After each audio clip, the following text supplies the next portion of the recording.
This is the result of spending nearly 2 years doing multiple rounds of Invisalign. If you're starting off totally clueless, Invisalign involves getting your teeth scanned and being given a series of these plastic trays, which you wear in your mouth, and slowly, bit by bit, the pressure of each successive plastic tray moves your teeth into a new position. Sounds horrifying. It's not. It's pretty okay. It sells itself as an alternative to traditional braces, with the Invis in the name giving the impression that it's invisible and no one can tell that you're trying to fix your teeth. I wanted to share the best bits of my Invisalign journey today, and the one mistake I made right at the end of my treatment. Let's go! Number one is a huge commitment. Each set of trays you typically wear for about 2 weeks, and you're supposed to wear it for 20 to 22 hours a day. That means you can have them out of your mouth for officially 2 to 4 hours a day. That doesn't leave a whole lot of time for things like eating or drinking anything other than water. It's especially worse when you factor in that before you pop them back in after eating or drinking, you need to floss and brush your teeth every time. And don't forget, you're supposed to wait 20 minutes after you finish eating or drinking before you floss and brush your teeth to avoid erosion.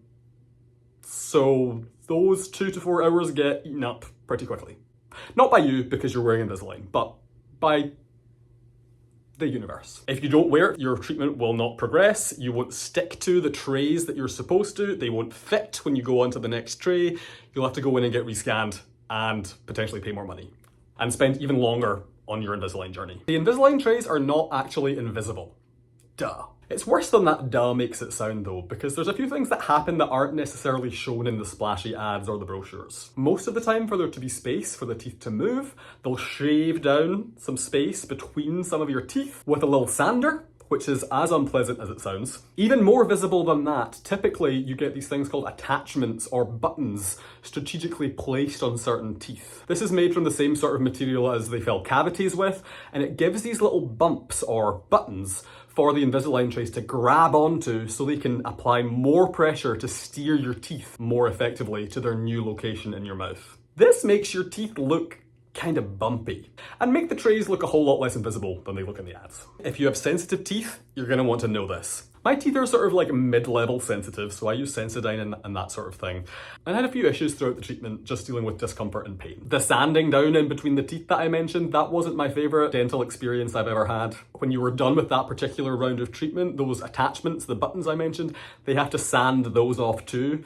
So there's a lot of vibrations ricocheting around in your mouth going down to the root of your teeth, which if you have sensitive teeth is perhaps one of the most excruciating things you'll ever experience. I'm not joking, it was bad. There is ultimately an impact on your social life, mostly due to the aforementioned eating and drinking window of 2 to 4 hours. Consuming things in your mouth is quite a social activity. We do it more than perhaps you think about beforehand. We do it a lot as a society, and when you're constantly having to bow out or excuse yourself to the restroom, to take your trays out before you eat or drink, or to quickly floss and brush your teeth before popping them back in and hitting go on your app timer, it can make you feel a little bit like a social outcast. I knew this going in, but it impacted me more than I thought, and I'm not the biggest social butterfly to begin with, so it's a thing. My standards definitely started to slip as the months wore on, and it was mostly okay. I wasn't typically hitting those 20 to 22 hours every single day of wear time. Typically I was maxing out at 20 as my absolute ceiling, and sometimes it was less than that. My thought was if I was averaging over the 2-week life of a tray, something like 20 hours a day,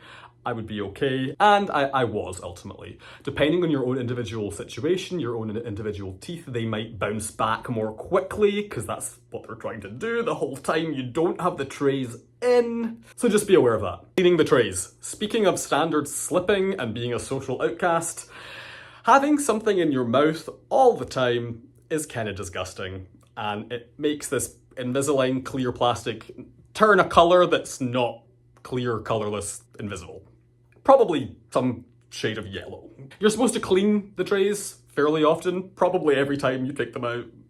I think formally you're supposed to use a toothbrush and a mild soap, not toothpaste, and sort of scrub every surface inside and out. That gets really boring really quickly if you're doing it 3 or 4 times a day. What I did was I invested in an ultrasonic cleaner. You plug it in and ultrasonic waves whisk all the nasty stuff off of your trays. There are certain foods that if you eat them, even with the trays not in your mouth, even if you clean your teeth perfectly afterwards, they will still stain the trays when you put them back in. I'm thinking turmeric, red wine, tomato-based sauces, it's an issue. And just know that if they get really nasty stained, it's okay, because in 2 weeks at most, you're moving on to a pristine new set of trays. That brings us to the mistake that I made right at the end of my treatment, which I'm sharing, mostly so that if you end up in a similar situation, you don't end up with the same issue that I did.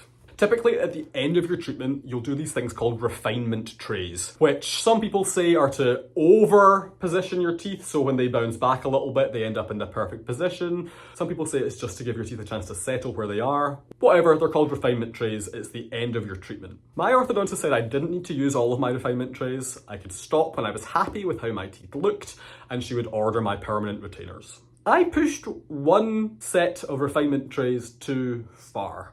It felt like my teeth got to a really optimal position that I was really happy with, and then when I moved on to that next tray, things just moved slightly out of position. Now, after 2 years, I was very obsessed with the positioning of my teeth. I may have been overthinking it and zooming in far too closely, but I felt like there was a little bit of a vertical shift between my front two teeth. Ultimately, I also wanted to be done after 2 years. I didn't want to do yet another round of Invisalign, which I could have done. They would have rescanned, sent me a new round of trays, and tried to fix that very minor adjustment. But I decided to just live with it. So the advice I would have when you're finishing your journey, try and make sure you land the plane smoothly, and just make sure that you're happy with the smile that you're ending up with. You've put a lot of time and effort into the process. Make sure you're giving yourself an A+, because you definitely deserve it after everything you've been through. I think it was a great choice for me. I'm happy with my end result, even if I'm complaining a little bit. I am British, after all. Keep smiling.